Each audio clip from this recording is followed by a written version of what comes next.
Eh bien écoutez, je vous propose aujourd'hui de revoir les bases de la prise de parole en public. Oui, parce que vous voyez plein de vidéos partout, j'en suis sûr. Vous entendez plein de conseils partout. Et là, je voudrais que pour une fois, pour une bonne fois pour toutes, on revoie ensemble toutes les bases de la prise de parole en public. Donc je vais un petit peu jouer au prof, vous avez vu, j'ai un tableau à côté. Et vous, je vais vous demander de votre côté de vous engager. On va regarder les choses en entier, on va faire les choses bien. Et si on fait les choses bien, vous aurez grâce à cette conférence un socle de base sur la prise de parole en public. Donc, je vais vraiment revenir sur toutes les bases qui façonnent cet exercice et pour ça, je vais m'appuyer sur la distinction classique que l'on fait en matière de prise de parole en public. Vous l'avez compris, à la fin de cette vidéo, vous aurez toutes les bases de la prise de parole en public et vous réussirez certainement la prochaine qui vous attend. Alors en matière de prise de parole, il y a 5 choses indispensables à maîtriser et ces 5 choses, on va les voir aujourd'hui. La première des choses qu'on pourrait écrire, c'est l'axio. L'axio, c'est quoi? C'est l'art de maîtriser le corps dans la prise de parole. Qu'est-ce que je fais de mon regard, de ma posture, de ma gestuelle, de ma voix? C'est comment j'agis et comment je mets en scène mon discours. La seconde, c'est l'inventio. L'inventio, c'est l'art de cadrer, d'anticiper, de comprendre le cadre dans lequel je vais parler. Et donc, c'est au fond répondre à certaines questions qui vont permettre de mieux préparer, ou plutôt, que dis-je, de mieux structurer. Et l'art de la structure du chemin, c'est ce qu'on appelle le dispositio. Le dispositio, l'art de bien choisir son chemin pour ne pas se perdre en chemin, éviter ce qu'on appelle la concaténation, parler de façon improvisée, c'est bien, mais de façon structurée, vous l'entendrez, c'est mieux. Une fois que vous avez le dispositio, vous pouvez, si vous êtes un artiste de la prise de parole et de l'art oratoire, bosser votre élocutio. L'élocutio, c'est l'art de trouver ces figures de style qui font mouche, ces phrases qui, parce qu'elles sont belles, semblent plus vraies, et ça, c'est le travail de la rhétorique. Et enfin, vous avez le dernier aspect de la prise de parole, qui est celui de la memoria. Comment je fais pour me rappeler de ce que j'ai prévu de dire, comment je m'entraîne, comment je répète mon discours. Eh bien, vous voyez, ces 5 points, axio, inventio, dispositio, élocutio, memoria, ce que je peux reprocher à beaucoup de contenus qu'on peut trouver en ligne, eh bien, c'est que souvent, ils ne traitent qu'en partie un seul de ces 5 points. Aujourd'hui, on va traiter tout l'ensemble de chacun de ces 5 points. Et on va commencer, bien sûr, par l'axio, et bien sûr, on parlera des autres points. Donc, suivez-moi, restez concentrés. Si vous voulez soutenir quelqu'un qui a envie de vous accompagner dans les bases de la prise de parole, vous n'oubliez pas de vous abonner ou de liker la vidéo, pareil que ça pourrait m'aider. Pour ce qui est de l'axio, on pourrait en parler des heures. Mais vous avez peu de temps, moi aussi. C'est pourquoi je vais vous demander de retenir un résumé de tout ce qui pourrait être dit. Ce résumé tient en 3 lettres. RDV, regard de voix, rendez-vous. Rendez-vous avec le public, rendez-vous avec la prise de parole en public, vous appliquez le RDV, vous êtes au rendez-vous, vous passez à côté de votre rendez-vous, vous avez manqué le RDV. On va commencer par chacun des points. Le regard, puis le dos, puis la voix. Et ensuite, on verra comment et pourquoi s'en servir. Alors le regard, ce qui est super intéressant, c'est que souvent, le conseil que j'ai entendu, c'est qu'on a dû vous dire, je suis sûr qu'on vous a déjà dit ça, dites-moi en commentaire si on vous a déjà dit ça, Fabrice, écoute, quand tu prends la parole, s'il y a un peu de stress, c'est normal. Ce que je vais te demander de faire, Fabrice, c'est un conseil génial, tu regardes au fond de la salle. Tu regardes un point au fond de la salle et tu le lâches pas. Ou mieux, je suis sûr qu'on vous a déjà dit, balaye. Balaye le public, balaye. Pire conseil au monde. Pourquoi? Parce que balaye, ce conseil signifie t'intéresse pas aux autres, mais fais comme si tu t'intéressais aux autres. Est-ce qu'on vous a déjà dit dans la vraie vie, balaye la personne avec qui tu parles? Non, bien sûr que non. Ou, le premier conseil que je disais, c'était de regarder un point au fond de la salle. Très mauvais conseil aussi, parce que vous passez à côté de l'intérêt de la relation et du public. Le but du regard, c'est pas de faire comme si je m'intéressais à l'autre. Le but du regard dans une prise de parole en public, c'est de véritablement créer la relation et tisser le fil invisible, le lien invisible du regard avec son public. Donc ce conseil consiste à balayer, on met de côté. Celui qui consiste à rester concentré au fond de la salle, on le met aussi de côté. Et peut-être un autre conseil que vous avez entendu, c'est écoute, je te fiche ce petit conseil d'amis, c'est entre nous. Si tu es mal à l'aise quand il y a beaucoup de gens, regarde leur front. Ou si vraiment tu es mal à l'aise, imaginez tout nu. La première fois que j'ai entendu ce conseil, mais je me suis dit, c'est une blague. C'est une blague, parce que on essaie de rassurer quelqu'un en dévalorisant les autres. Waouh! quel est l'intérêt du regard si c'est dévaloriser, se sentir au-dessus pour se sentir plus à l'aise? Je trouve ce conseil ridicule. Donc, imaginez que les autres sont tenus, vraiment mettre de côté, c'est vraiment des conseils que je vous évite de prendre au pied de la lettre. Et puis, celui de regarder le fond, je comprends la logique. Il y a une volonté de bien faire, il y a une volonté d'aider. Mais, en fait, on vous dit, pour être plus à l'aise, fais comme si, fake it. Et fake it, ça ne m'intéresse pas. Donc, je vous invite vraiment à regarder le public pour vous intéresser à lui plutôt que pour faire comme si vous vous intéressiez à lui. Donc, tous ces conseils mis de côté, ce que je peux vous dire, c'est que le regard doit avoir au moins 4 aspects. Le premier, un regard est condamné au singulier. Et si un regard est condamné au singulier, je ne peux regarder qu'une personne à la fois. Voire même, je ne peux regarder qu'un œil à la fois. Ce que je vais vous inviter à faire dans votre prochaine prise de parole, c'est regarder une personne pendant 3 secondes. Vous lui donnez une phrase. Puis une autre personne pendant 3 secondes. Je lui donne une autre phrase. Puis une autre personne pendant 3 secondes, je lui donne une autre phrase. Si ça peut m'aider, eh bien je peux tout à fait imaginer le prénom de la personne que je regarde, Isabelle, le dire dans ma tête, je lui dis une phrase. Puis Bruno, je lui dis une autre phrase. Puis Patrick, qui est là, je lui donne une autre phrase. Etc., etc. En faisant ça, je crée des conditions d'interaction singulières qui vont m'aider à me rappeler que je parle à des gens, je parle à un public. Et cette idée est beaucoup plus intéressante que l'idée de parler en public, qui insiste sur le fait qu'on est regardé, alors qu'en vérité, c'est vous qui regardez. Premier point, je singularise le regard. Axio, je singularise le regard. Deuxième point, j'essaie d'avoir un regard aléatoire quand je prends la parole en public. Important là aussi. On est tous attirés par ces regards bienveillants, par ces regards d'amis sympathiques qui nous aident, par ces regards qui veulent tirer le meilleur de nous. Sauf que là, le risque, c'est de transformer la prise de parole en public en prise de parole entre amis. Pas fou. Ce qu'on va faire, c'est qu'on va essayer de rendre ce regard aléatoire et ne pas oublier, comme on le fait souvent en réunion, les personnes sur les côtés qu'on a tendance à oublier, je le disais. Donc je regarde tout le monde de façon singulière et de manière aussi hasardeuse. Il n'y a rien de pire qu'un orateur ou qu'une oratrice qui a bien pris ses cours de prise de parole et à qui on a dit, bon, tu regardes cette personne, cette personne, cette personne, cette personne, et on recommence. Cette personne, cette personne, cette personne, cette personne, et on recommence. Cette personne. Vous voyez, il y a un côté scolaire, il y a un côté technique, gênant, qui rend tout cela un peu faux. Donc on évite de rendre cela scolaire. Comment? En rendant cela hasardeux. Et le dernier point que je voulais évoquer avec vous sur le regard, c'est cette idée d'intérêt décidé. Je décide de donner mon intérêt au public. Je vais vous parler un peu de moi. Moi, mon père est ivoirien, donc j'ai des origines ivoiriennes et je suis super content, fier de mes origines. Mais je voulais vous dire ceci, il est des origines, il est des cultures dans lesquelles le regard a des connotations différentes. Et si le regard dure trop longtemps, dans certaines cultures, dans certaines façons de voir les choses, eh bien le regard peut être associé à de la méfiance, voire à de la défiance. Je vous invite à donner au regard un sens d'intérêt. Je décide de donner mon intérêt grâce au regard. Et donc un regard d'intérêt décidé peut durer très longtemps.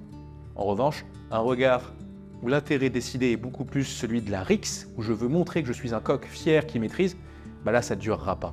Donc essayez de vous dire que l'objectif, c'est pas de montrer que j'applique une technique parce qu'on m'a appris à regarder les autres, mais c'est essayer de m'intéresser à l'autre. Et ça se sentira dans le regard que vous donnerez.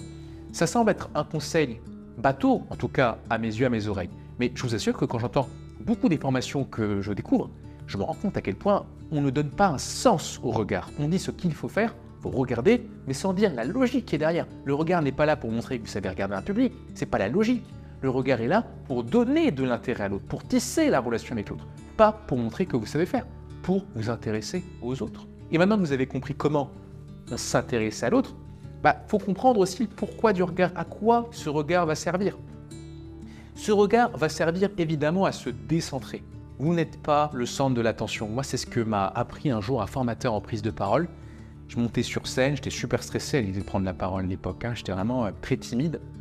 Et alors que je monte sur scène, je vois tout le monde qui me regarde, waouh, je me rappelle le cœur qui bat plus vite, de ses mains moites, c'était vraiment très stressant. Et alors que je prends la parole une première fois, que j'ai la voix qui tremble, que je suis vraiment trempé, cette personne m'arrête et me dit « C'est intéressant, quand vous parlez, on sent que vous êtes le centre de l'attention. » Alors je n'ai pas osé lui répondre, mais j'avais envie de lui dire « Oui, c'est évident, je veux dire, cette personne qui me regarde, je suis le centre de l'attention. » Et là, il me dit « Nicolas, rappelez-vous de ceci, vous n'êtes pas regardé, c'est vous qui regardez. Et là, j'ai vraiment eu l'impression qu'il y a une lampe qui s'est allumée ou quelque chose qui s'est éteint, je ne sais pas trop comment le dire.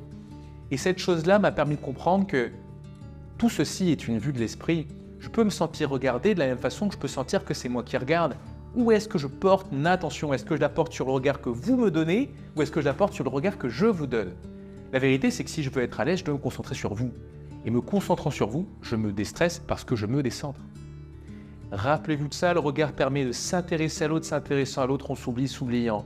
On est présent avec l'autre et on est détendu. Le regard, c'est ce qui va vous aider aussi à trouver le fil de vos idées. On est tous pareils là-dessus, on perd le fil de ses idées. Qu'est-ce qu'on fait? Alors qu'on était en train de parler, en train de tout maîtriser, on se met à regarder en bas, en haut, à droite, à gauche, en pensant que le sol ou le plafond sont plus inspirants que le public qui est face à nous.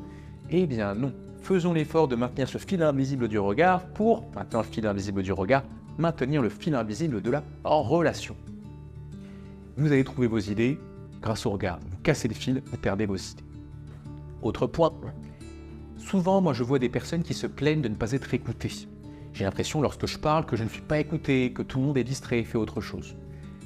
De façon assez provocante, j'aimerais vous demander, êtes-vous sûr de vraiment les écouter, vous? Oui, vous. Parce qu'il y a de fortes chances que l'écoute que le public nous donne soit le résultat en miroir de l'écoute qu'on lui donne en premier. Et si vous voulez être écouté, c'est à vous de l'écouter. Comment? Grâce au regard.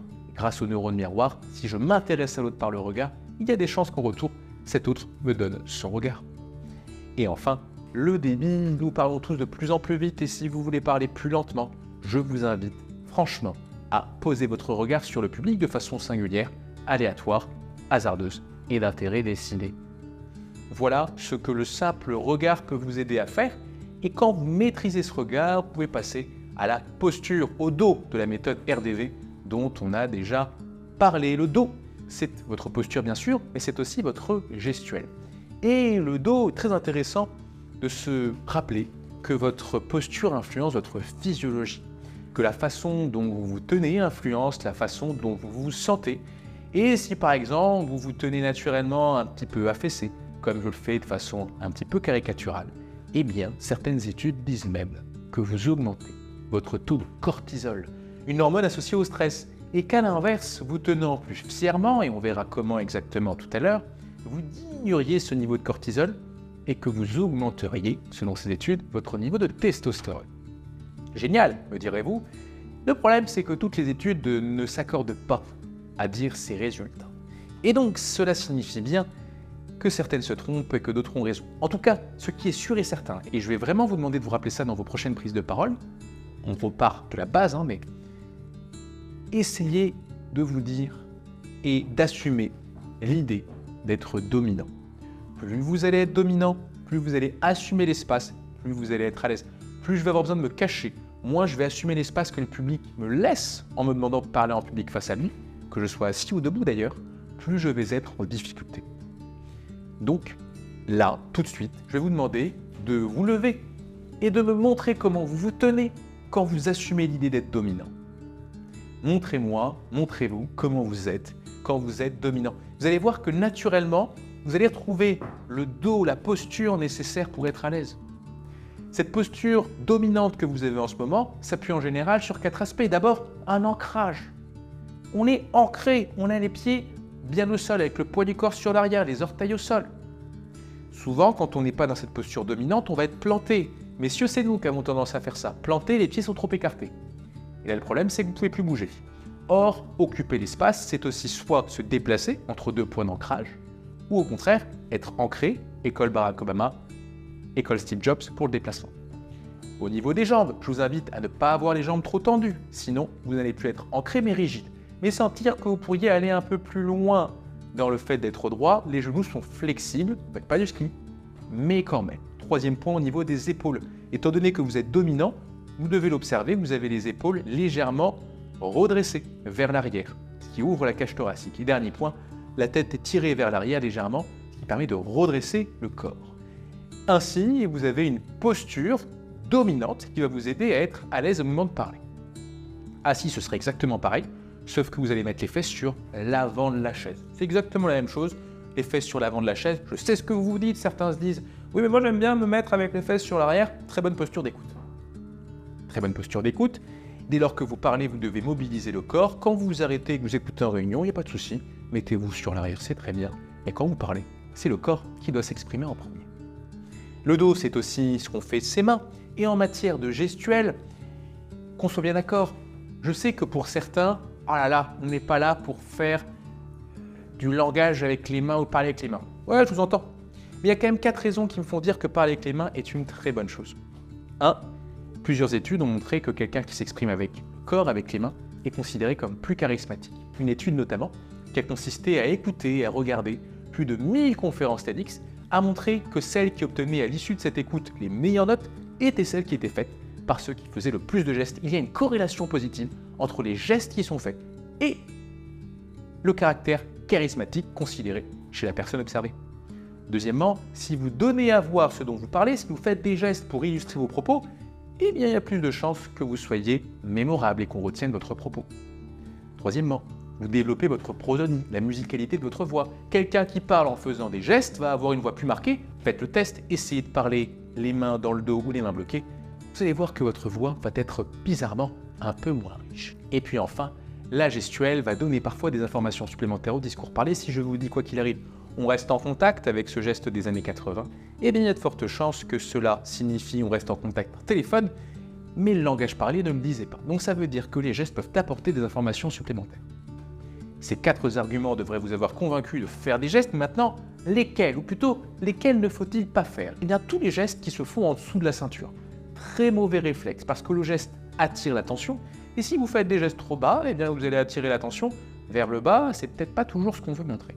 On évite aussi la posture du mort, qui consiste à cacher ses mains et ses bras dans le dos, et on évite de croiser. C'est pas que vous montrez de la fermeture, c'est simplement que vous allez limiter l'usage de vos mains. En revanche, on peut s'intéresser à une typologie de gestes qui va vous permettre de savoir ce qui est bon, ce qui l'est moins. Et ce qui l'est moins, c'est d'abord les gestes parasites. On en fait tous ces gestes parasites comme ceux que je fais en ce moment qui vont nous donner envie de se désintéresser du fond et de s'intéresser à la forme. On crée des alternatives d'écoute et on perd l'intérêt pour le propos de l'orateur, on l'évite. On peut en revanche privilégier des gestes d'interaction, comme vous le dites, pour montrer le public et interagir avec lui, le mettre en avant. On nous a appris très tôt en France à éviter les gestes déictiques qui consistent à désigner, et vous vous sentez peut-être pas très à l'aise quand je fais ce geste-là, n'est-ce pas? En revanche, on peut privilégier des gestes battements, comme j'en fais beaucoup et comme vous en faites le plus souvent, circulaires avec les 2 mains ou avec une main. Les gestes métaphoriques qui vont représenter une idée, ou encore les gestes iconiques qui vont mimer une action, ou encore les gestes emblématiques qui eux sont cerise sur le gâteau, le signe d'une aisance folle et qui montrent que vous maîtrisez totalement parce que les mots n'ont plus besoin d'être utilisés, vous n'avez qu'à faire des gestes pour être compris, c'est ce clin d'œil réussi, c'est ce oui de la tête, ce non, c'est ce sourire ou encore ces applaudissements que l'on peut entendre à la fin de vos discours. Cette typologie de gestes est intéressante, elle vous aide à mieux comprendre ce que vous voyez, mais elle peut aussi vous éviter de tomber dans l'écueil qui consisterait à vouloir anticiper tous les gestes que l'on veut faire lorsqu'on a à parler en public. C'est une très mauvaise idée, parce qu'un geste doit être naturel, et pour qu'il soit naturel, il n'a pas à s'anticiper. Dès lors, si vous voulez développer votre gestuelle, vous devez, et vous pouvez le faire avec cette vidéo, regarder les gestes de la personne qui s'exprime face à vous et essayer de nommer les gestes que vous voyez. Si vous faites ça, il y a de fortes chances que votre cerveau, en observant ces gestes, les apprenne par l'observation et apprenne à les reproduire grâce au mimétisme, l'apprentissage par l'observation. On a donc parlé du regard, de la posture et de la gestuelle. Il nous faut pour terminer cette partie axio parler de la voix. Et imaginons qu'on ne se connaît pas et que je m'adresse à vous ainsi. Bonjour à tous, nous allons donc maintenant parler de la voix. C'est un vrai sujet, la voix, puisque vous savez que voilà, on a tous plusieurs éléments en termes de voix à calibrer. Et donc voilà, la voix, vous savez, c'est assez... allez, je m'arrête sur cette voix qui est très désagréable et qui a dû certainement vous stresser. J'aurais dû vous prévenir et vous dire que cela allait vous stresser. Et j'aimerais vous demander, qu'est-ce qui a fait que cette voix a été stressante et gênante? Je vous entends peut-être, vous me dites que j'avais l'air d'avoir du mal à respirer. Et oui, c'est exactement ça. Vous l'avez vu, ma voix était haletante, la respiration n'était pas assez profonde. En fait, elle était clairement thoracique. Thoracique qui entraîne un mouvement de la cage thoracique, les épaules montent, ventrale qui entraîne un mouvement du ventre. Le ventre avance quand on inspire. Il est indispensable de développer votre respiration ventrale si vous voulez être à l'aise vocalement. Pour ça, je vous invite à télécharger des applications de cohérence cardiaque, je pense notamment à Respire Relax Plus, dont je parle dans d'autres vidéos, qui va vous aider à mobiliser cette respiration ventrale en parlant. Parce que beaucoup de personnes maîtrisent la respiration ventrale, en revanche en parlant, c'est une autre paire de manches. La voix, c'est bien sûr d'autres paramètres. C'est aussi un volume, le fait de parler fort, d'occuper l'espace, et la respiration pour cela va bien vous aider. C'est bien sûr le fait de parler avec un débit juste et rapide quand il faut, et lent quand il faut. Rapide si vous voulez enthousiasmer, galvaniser, dynamiser, mais lent si vous voulez créer de la solennité et créer une forme d'intérêt particulier et de suspense concernant votre propos. C'est aussi de l'articulation et de la diction, et en matière d'articulation, vous pouvez trouver des virelangues, des phrases compliquées à prononcer en mettant des stylos dans votre bouche. Ouais, c'est intéressant. Ce qui marche mieux, vous savez, c'est d'apprendre à se détendre, notamment à détendre la langue. Quand vous faites la lettre N, j'imagine que vous posez votre langue à un endroit particulier dans votre bouche. Eh bien, lorsque vous êtes stressé, il se trouve que votre langue a peut-être un peu plus de mal à se poser justement dans votre bouche. C'est donc un travail parfois de détente musculaire et faciale qu'il est important de mener pour bien articuler. Attention, distinguer l'articulation de la diction qui est beaucoup plus liée à l'accent, et il est une très mauvaise pratique, je crois, de vouloir perdre son accent ou de vouloir le changer consciemment. On perd en estime de soi et en confiance en soi, je ne le recommande absolument pas. Et enfin, en matière de voix, il y a bien sûr les intonations qui démontrent une forme de confiance en votre propos. Intonation qui se trouve grâce à l'émotion. Plus vous acceptez de montrer et d'exprimer des émotions, plus votre voix va être marquée. Vous avez vu ça, on a été capable de parler d'Axio dans un temps relativement court, et l'Axio, ce n'est qu'une des 5 parties de la prise de parole en public. Donc l'Axio, vous savez quoi? On va le barrer, failli faire tomber. L'Axio, on va le barrer, et on passe maintenant à l'Inventio. Alors l'Inventio, c'est l'art de cadrer, je vous le disais tout à l'heure. Pour ça, il y a un outil qui est génial, en tout cas que je trouve génial, qui est de se poser 6 questions avant de se lancer. Donc là, on est toujours dans cette idée de base de la prise de parole. Je maîtrise mon RDV, ça demanderait un peu de travail évidemment pour s'en assurer, mais une fois que je maîtrise le RDV, je peux passer à un autre acronyme, qui est le PTOM. P-T-T-O-M. Ce sont les 6 questions à se poser avant de se lancer. Je vous l'ai dit, vous les notez? Eh bien on y va, c'est parti. D'abord le public. Je dois savoir à qui je vais parler. Qui sont ces personnes? À quel point elles s'y connaissent? Quelle est la relation que j'ai avec eux? Pourquoi ces personnes viennent me voir? Quels sont leurs enjeux? Plus je connais mon public, mieux je vais réussir ma prise de parole en public. Plus je passe à côté de celui-ci, je pourrais faire une super bonne prise de parole et pourtant, je raterai ma prise de parole en public. Donc, l'Inventio s'appuie d'abord sur le public et le contexte, bien sûr, le contexte dans lequel je parle.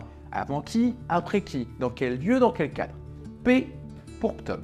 T, premier T, il y en a 2 au total, c'est le thème. Quel est le sujet sur lequel je vais être amené à parler? Et l'idéal, c'est d'avoir un angle. Le thème, c'est le grand sujet. L'angle, c'est la façon que j'ai de le traiter. Et il me faut m'approprier cet angle. Si je dois parler de façon très théorique et professorale sur tout le thème, eh ben, je risque de passer à côté, voire même de m'ennuyer. À moi de trouver une façon de m'approprier ce thème. Et puis ensuite, de comprendre qu'une prise de parole doit se faire dans un certain temps. C'est le deuxième T, la troisième lettre du PTOM. Combien de temps j'ai pour parler? Et même si le temps ne m'est pas donné, à moi de chercher à faire le plus court possible pour m'exprimer. Super important. Le O, l'objectif. Pourquoi je parle? Pourquoi vous parlez, messieurs, dames? Inspirer, convaincre, divertir, faire rire, faire sourire, informer. Ayez une posture, une raison pour laquelle vous vous exprimez quand vous parlez. Et même, j'irai plus loin, ayez un agenda secret. Ayez un objectif personnel. Un objectif qui peut être SMART, connaissez cet acronyme. Un objectif spécifique, donc qui est suffisamment précis, mesurable, dont on peut dire qu'il a été atteint ou pas, ambitieux, parce que si c'est trop facile, ça ne m'intéresse pas, mais en même temps réaliste, parce que si c'est trop difficile, ça ne m'intéresse pas non plus. Et enfin, T, temporellement défini, il faut que je puisse me dire je l'ai atteint ou pas à la fin de ce moment-là.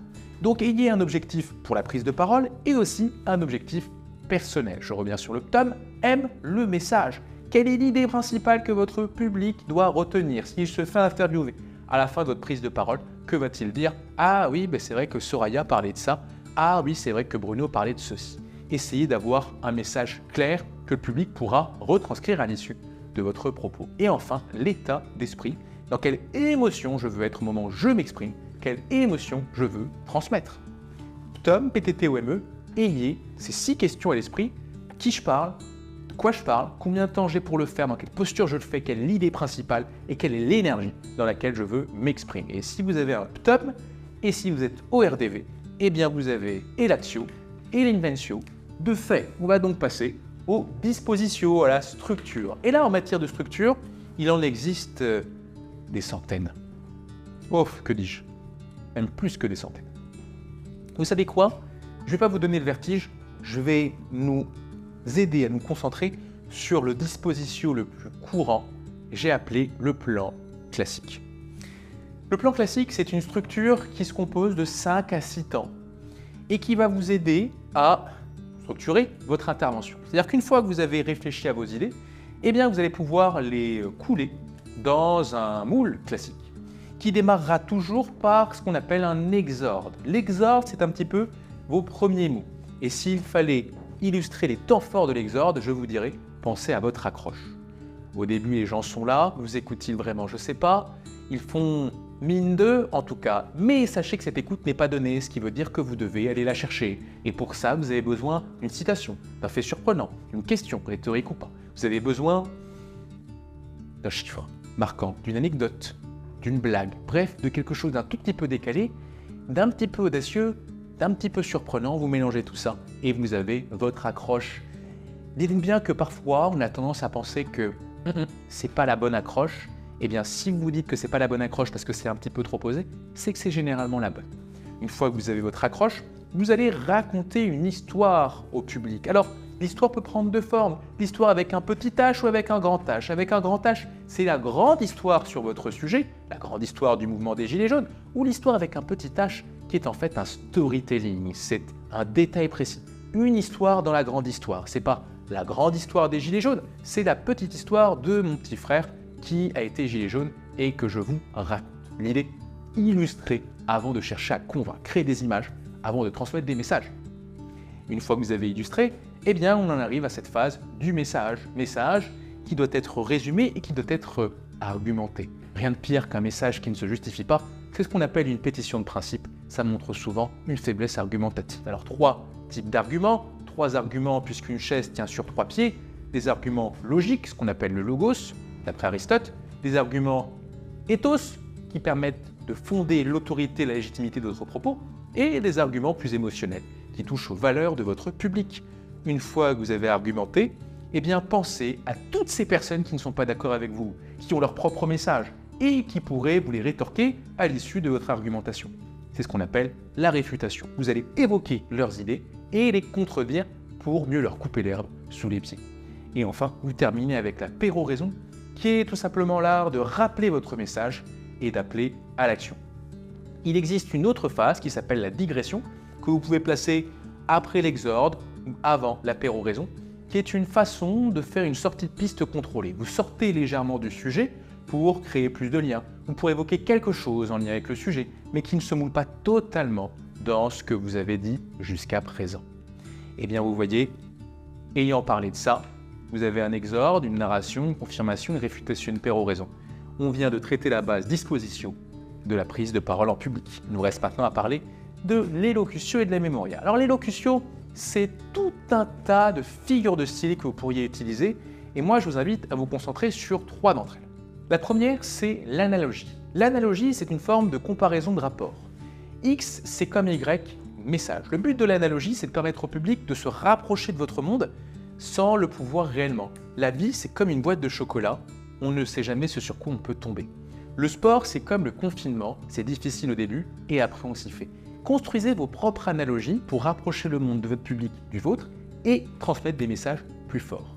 Deuxième figure de style intéressant, le contraste. Le contraste, c'est l'art de mettre en avant quelque chose en ayant évoqué son contraire juste avant. Par exemple, je ne suis pas ça, mais je suis ça.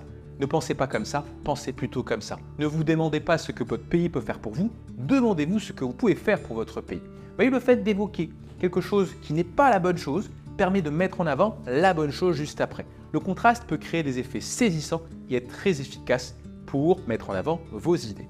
Et enfin, une figure de style que j'adore, c'est la métonymie. La métonymie, c'est l'art de décrire une petite partie de la photo pour suggérer toute la photo. C'est l'art d'en dire peu pour en dire beaucoup. La métonymie, c'est par exemple le fait de parler de François Xavier, cette personne qui a toujours cette cravate si distinguée.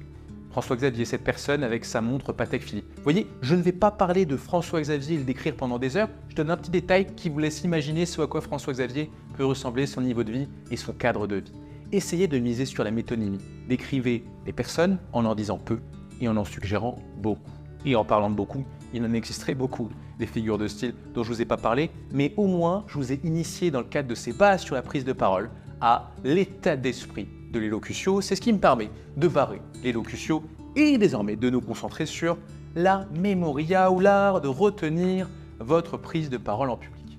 Une des techniques très connues pour mémoriser votre discours, c'est ce qu'on appelle le palais mental. Le palais mental consiste à se rappeler d'un parcours qu'on a l'habitude d'emprunter, par exemple le parcours que l'on emprunte quand on est chez soi, ou pour aller au travail, ou pour aller à l'école, ou pour aller dans un endroit où on a l'habitude d'aller, et à placer des objets qui évoquent des parties du discours dans différents endroits que l'on est amené à traverser dans le cadre de ce parcours. Par exemple, moi, chez moi, quand je sors, je suis dans ma chambre, puis je passe par mon salon, puis par ma cuisine, puis je me retrouve devant chez moi, puis en bas de l'immeuble dans lequel j'habite. Et bien vous voyez, l'idée du palais mental serait de placer différents objets, différentes choses, différentes idées, et le mieux ce sont plutôt des objets, à différents endroits de mon parcours.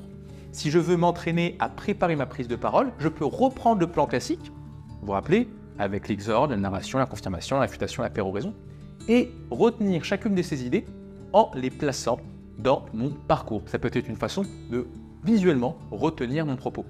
Mais il existe d'autres façons aussi de développer sa mémoria, l'art de retenir son discours. Une façon qui semble à mon sens très évidente, mais à laquelle on ne pense pas toujours, c'est de s'enregistrer et de s'écouter vocalement, d'écouter son discours après l'avoir dit une fois et l'avoir enregistré sur le téléphone ou ailleurs. Ça permet de mobiliser la mémoire vocale. Et enfin, et là c'est pour les champions, essayez de vous entraîner en répétant avec des distractions. En faisant du sport, en essayant de courir, dans l'ascenseur, en ayant peu de temps. Si vous arrivez à répéter votre discours avec des distractions, c'est que vous êtes plutôt bon et que vous êtes plutôt allé. Mais de façon générale, rappelez-vous qu'une bonne mémoria, une bonne mémorisation du discours s'obtient en répétant toujours de façon légèrement différente le discours.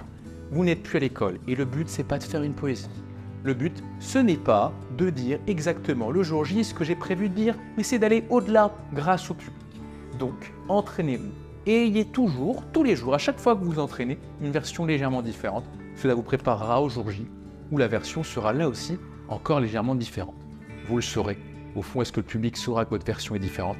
Il y a des chances que non. C'est donc, pour moi, le moment de vous dire qu'on a traité la mémoire. Eh bien, vous voyez, ça a pris un certain temps, mais on a parlé des bases de la prise de parole en public. L'Axio avec la méthode RDV. Regarde-voix. L'Inventio avec la méthode TOM. Public, thème, temps, objectif, message, état d'esprit. Disposition avec la structure classique qui se compose d'un exorde, d'une narration, d'une confirmation, d'une réfutation, d'une péroraison. L'élocution au travers de 3 figures de style, l'analogie, le contraste et la métonymie. Et enfin, la mémoria au travers de 3 méthodes de mémorisation, le palais mental, la répétition enregistrée et enfin, la pratique avec des distractions. Vous me pardonnerez le style légèrement rapide de cette vidéo, mais je m'étais fixé un défi qui était de vous dire qu'on peut rapidement revoir les bases de la prise de parole. Et maintenant que vous avez vu les bases, eh bien je vous attends sur les prochaines vidéos pour aller un cran plus loin et je vous dis à très vite pour continuer à pratiquer avec détente, plaisir et surtout avec exigence. À bientôt.